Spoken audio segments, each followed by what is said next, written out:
Jack from the back seat said to his dad. 5 साल every को किताबें पढ़ने का बहुत शौक है, लिहाजा वो हर हफ्ते अपनी माँ के साथ लाइब्रेरी जाते और किताबें उधार लाते हैं। और अगर उनकी वालदा मसरूफ हों तो वो लिटिल फ्री लाइब्रेरी जाकर चंद नई किताबें ले आते हैं। They help you. ये हमें सीखने और जानने में मदद करती हैं।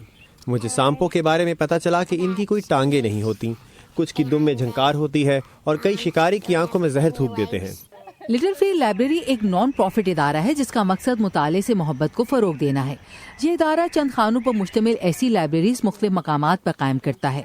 लोग जहाँ कुतब लाकर रखते भी हैं और उधार भी ले जाते हैं। इससे किताबों के मुफ्त लेन देन को फ़रोग मिलता है।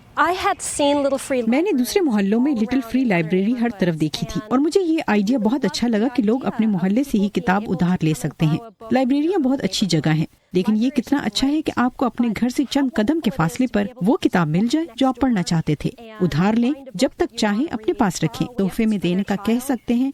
ये एक कॉस्ट्यूम पार्टी थी और हर कोई अपने कॉस्ट्यूम पहनकर यहाँ किताबें रखने आया। ये बहुत मजे का मौका था।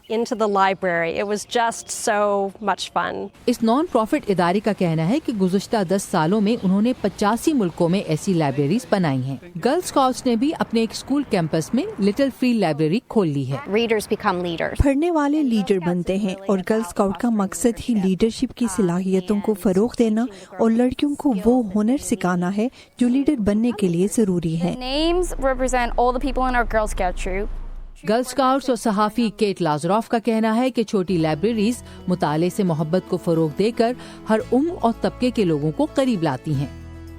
एरिना मैटफिचक के साथ Ayesha Khalid, voice of America.